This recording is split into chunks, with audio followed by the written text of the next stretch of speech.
Segunda carta de Paulo aos Coríntios, capítulo 12, os versículos 7 a 10. Diz assim a palavra de Deus: E para que não me ensoberbecesse com a grandeza das revelações, foi-me posto um espinho na carne, mensageiro de Satanás, para me esbofetear, a fim de que não me exalte. Por causa disso, 3 vezes pedi ao Senhor que o afastasse de mim. Então ele me disse: a minha graça te basta, porque o poder se aperfeiçoa na fraqueza. De boa vontade, pois, mais me gloriarei nas fraquezas, para que sobre mim repouse o poder de Cristo. Pelo que sinto prazer nas fraquezas, nas injúrias, nas necessidades, nas perseguições, nas angústias, por amor de Cristo. Porque quando sou fraco, então é que sou forte. Essa última expressão, vamos falar juntos? Porque quando sou fraco, então é que sou forte. Só vocês?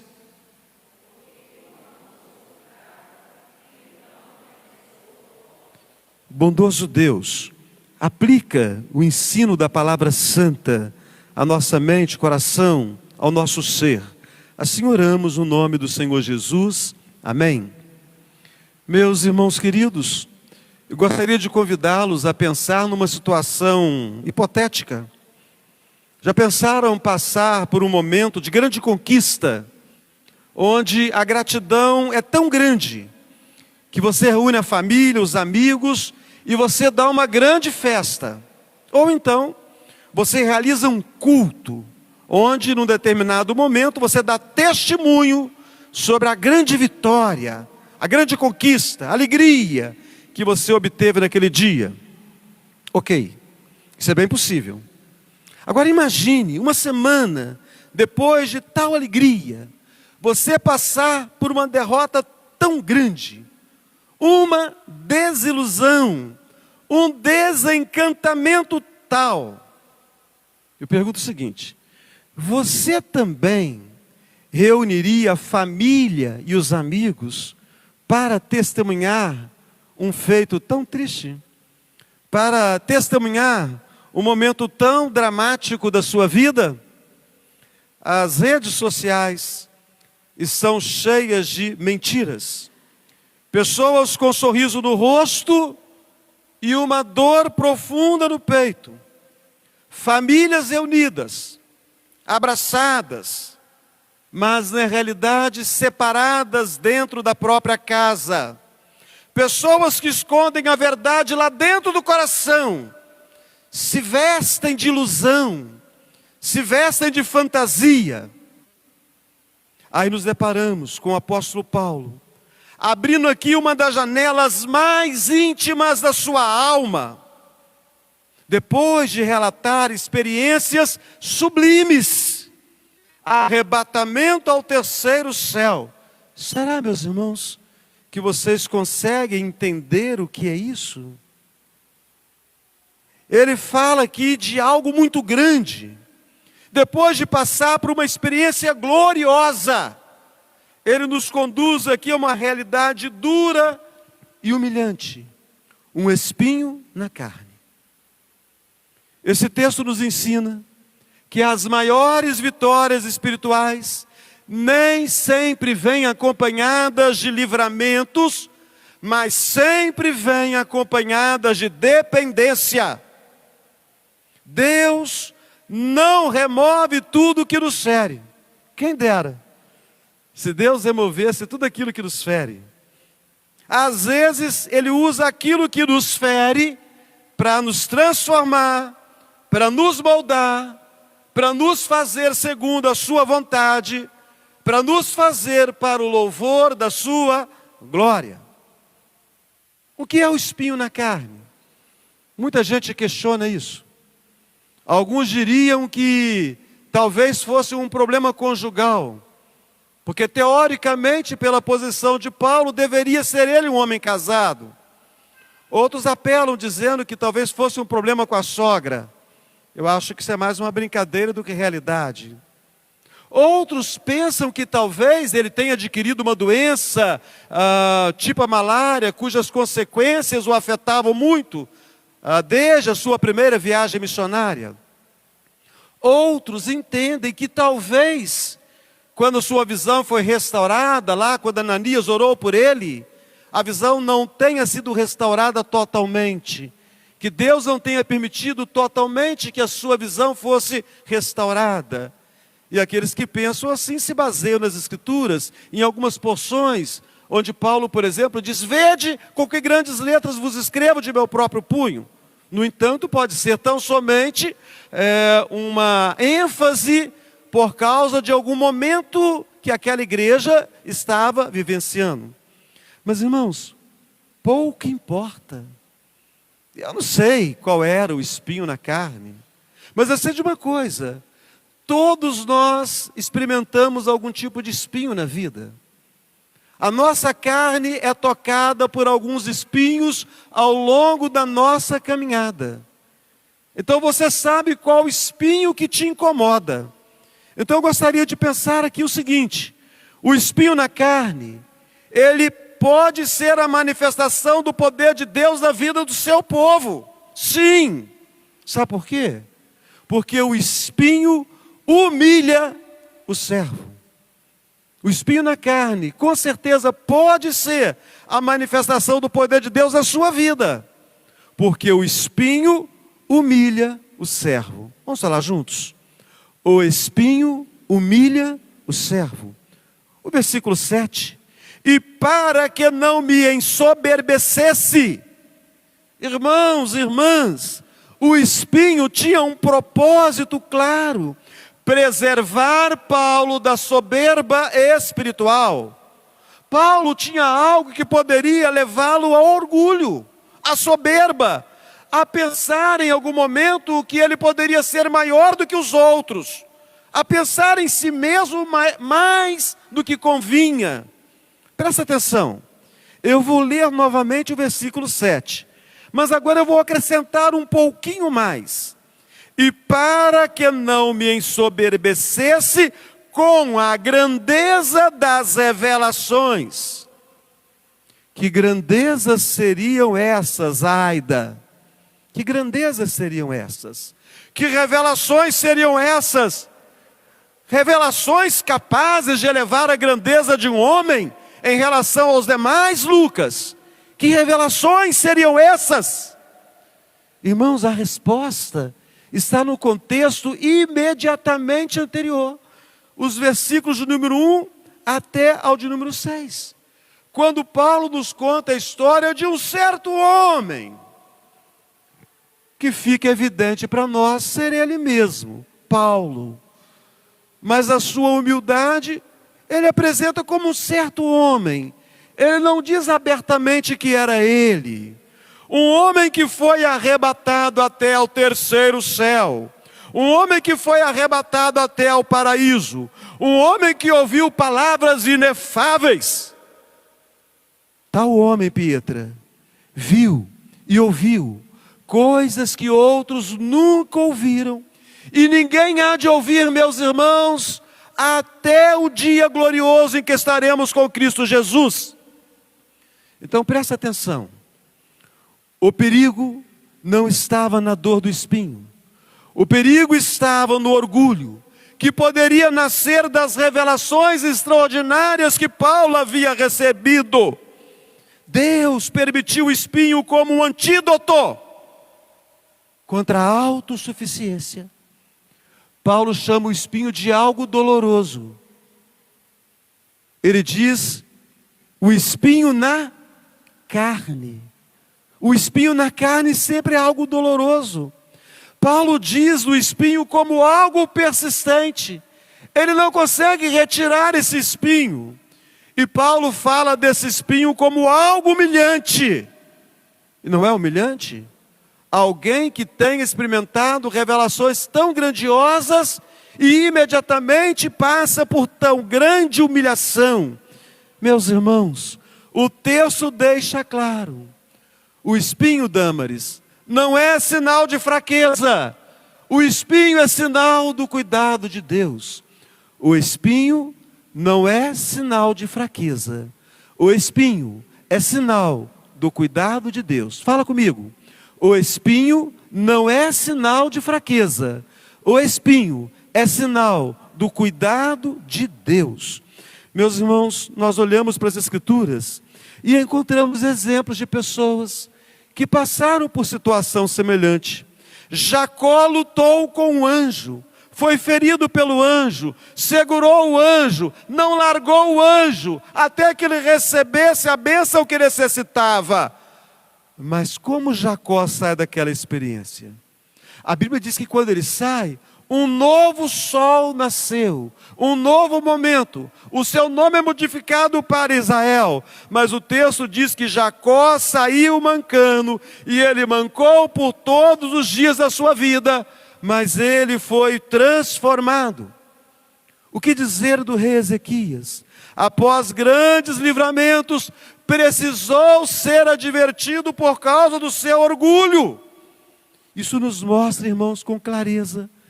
Eu preciso fazer cessar, e você também, a soberba, o orgulho, a vaidade em nossas vidas. Pedro, o líder dos apóstolos, ele disse a Jesus que jamais o negaria, não é mesmo, Cleiton? Que seguiria Jesus até o fim, até a morte, se fosse necessário. No entanto, alertado por Jesus, ainda assim, ele o nega 3 vezes. E na última negação, Júlia, os olhos de Jesus encontram os olhos de Pedro. E Pedro sai e chora amargamente. Uma grande queda, uma grande derrota. Para aquele homem que era tão grande. Para aquele homem que era o líder dos apóstolos.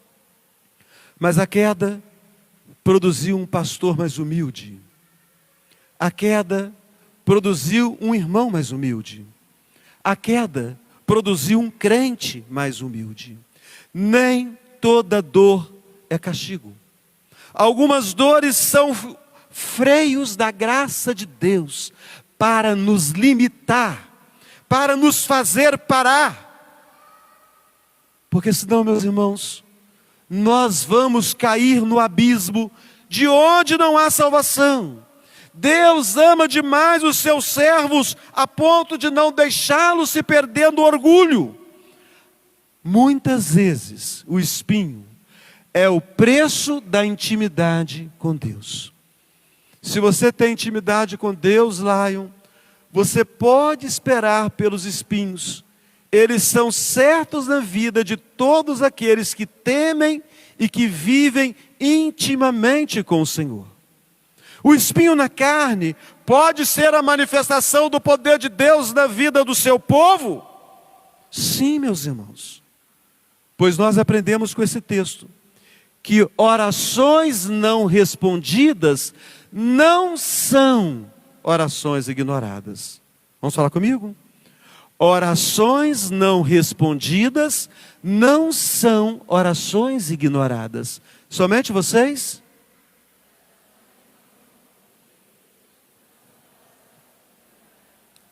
Olha o versículo 8. Por causa disto, 3 vezes pedi ao Senhor. Paulo ora com insistência. Paulo ora com fé. Paulo ora com sinceridade de coração. Mas, irmãos, ainda assim, orando com insistência, orando com fé, orando com sinceridade de coração, Deus não remove o espinho. Isso nos ensina que as orações não respondidas como esperamos, Lívia, elas não foram ignoradas pelo nosso Deus. Deus não disse a Paulo, não te amo. Deus não disse a mim ou a você, não te ouvi. Deus respondeu para Paulo, e Deus responde para nós, a minha graça te basta. Jesus, no Getsêmani, teve a sua oração respondida. Pai, quem de nós tem autoridade para nos dirigirmos a Deus como Pai, a maneira como Jesus se dirigiu? Sim, Stefane, Nós podemos nos dirigir como Pai. Jesus ensina, Pai nosso. Mas qual de nós tem autoridade para se dirigir a Deus como Pai, tal qual Jesus? Pai, se possível, passa de mim este cálice. O cálice passou? Não. Jesus bebeu o cálice da ira de Deus por causa dos meus pecados. Jesus foi abandonado na cruz pelo Pai por causa dos nossos pecados. Moisés pediu para entrar na terra prometida. Pediu de forma insistente a Deus. E como Deus respondeu para ele? Com sim, não. Deus respondeu com não. E Deus foi duro com ele, que ele não mais insistisse naquilo. Veria de longe a terra, mas nela ele não colocaria os seus pés. A enfermidade é uma coisa que muito nos preocupa. Davi orou pelo filho doente. E Deus curou o menino? Não. O menino morreu. Mas Davi fez o mesmo que Jesus. Davi fez o mesmo que Moisés. E nós precisamos fazer a mesma coisa.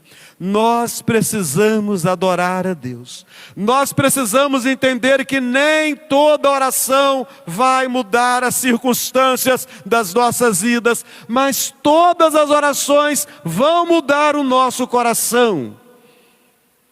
Nem todas as orações vão mudar a circunstância. Davi passa uma noite orando. Ele está no acampamento, fugindo do seu filho Absalão, que quer guerrear com ele, que quer vê-lo morto em batalha. Davi passa uma noite em oração. Davi faz do seu travesseiro ali um local para a sua oração, da sua tenda, o local da sua oração, o seu monte. E ele levanta pela manhã e o seu filho está em paz com ele. Não. A situação não mudou coisa alguma. As orações não são para mudar as circunstâncias. Elas podem mudar as circunstâncias. As orações são para mudar o nosso coração. Porque a fé madura aprende a descansar na vontade de Deus.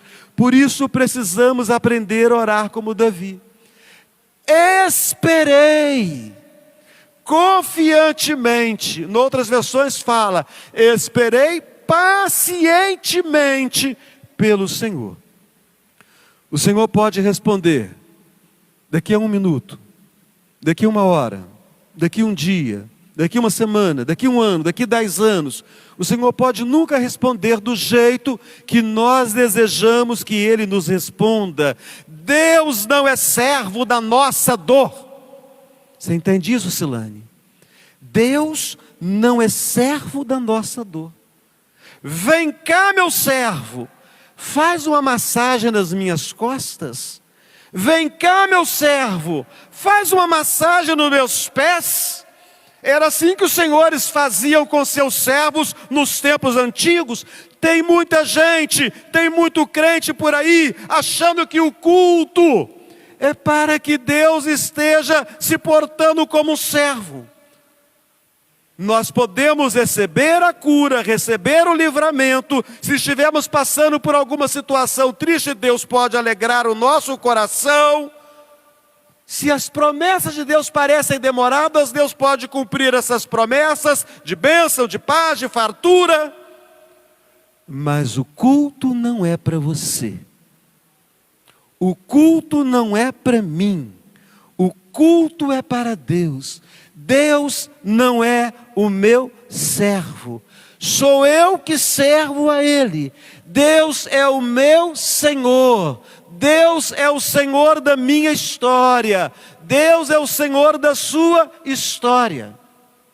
O espinho na carne, ele pode ser a manifestação do poder de Deus na vida de seu povo? Sim, pode com certeza. Porque o poder de Deus se aperfeiçoa na fraqueza.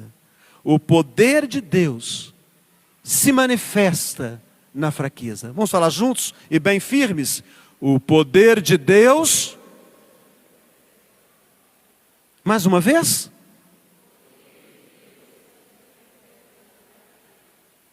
Quem está falando são as Escrituras. Leiam comigo os versículos 9 e 10. Os versículos 9 e 10.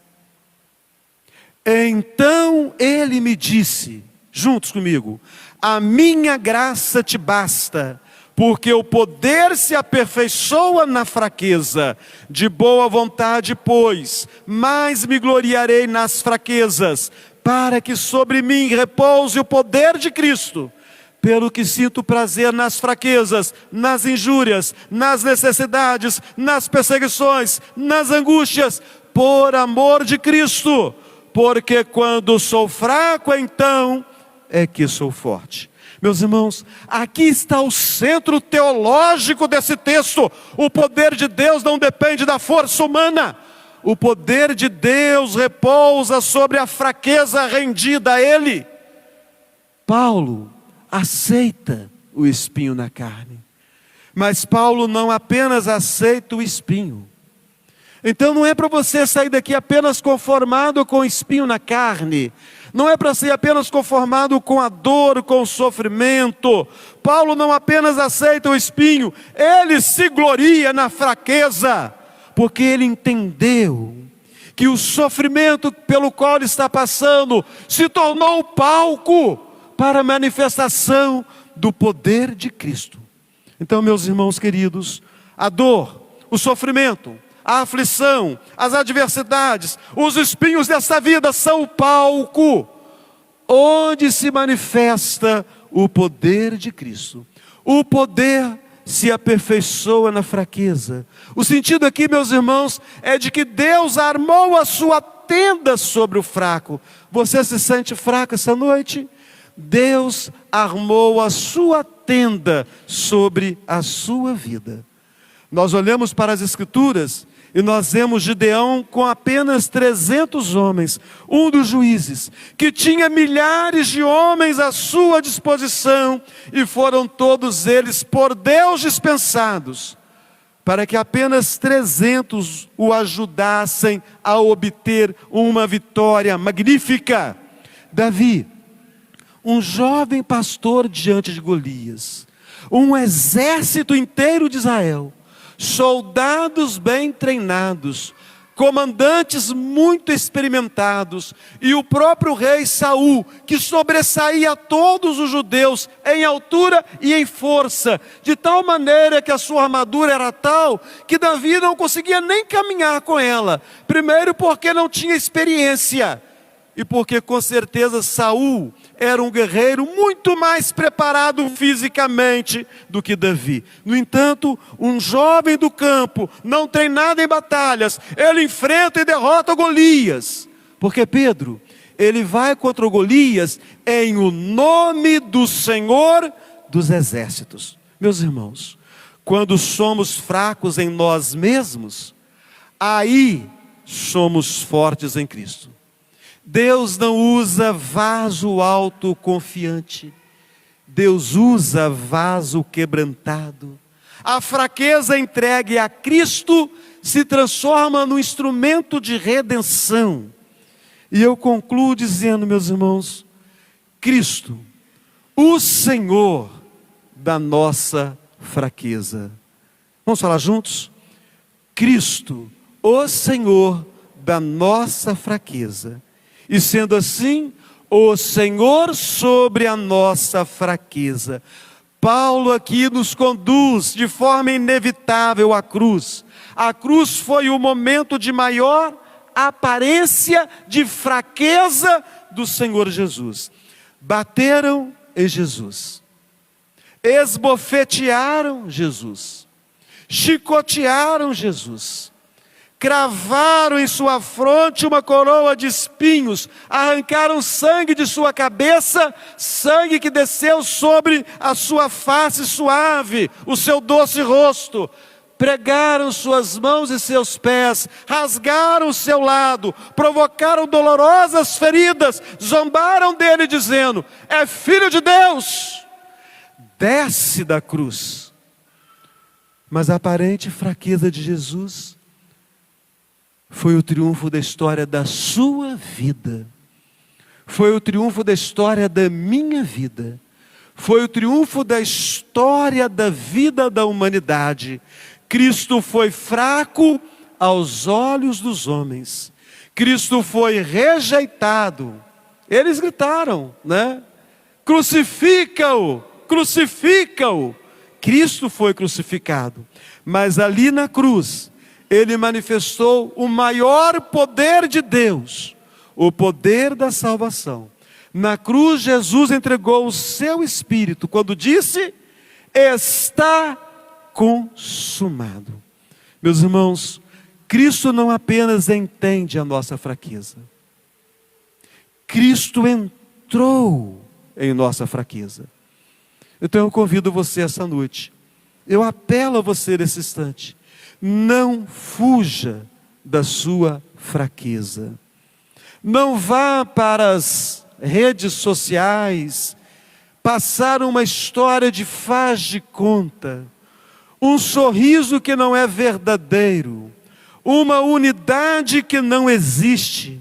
Apresente a sua fraqueza a Cristo, leve a sua fraqueza a Cristo, apresente a Cristo as suas dores, as suas derrotas, os seus fracassos. Sabe por quê? Se você fizer isso nas redes sociais, você é o derrotado, você é o fracassado. Porque as redes sociais vivem de curtidas.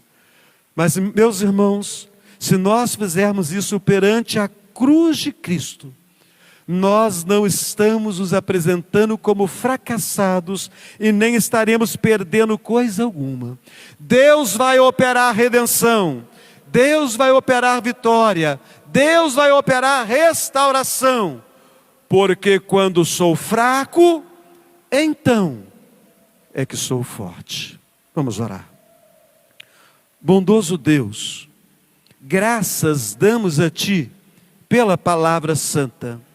Aplica esses preciosos ensinos a nós reunidos aqui, e aqueles que em suas casas estão nesse instante participando desse culto, e a tantos outros que ainda hão de receber esta palavra.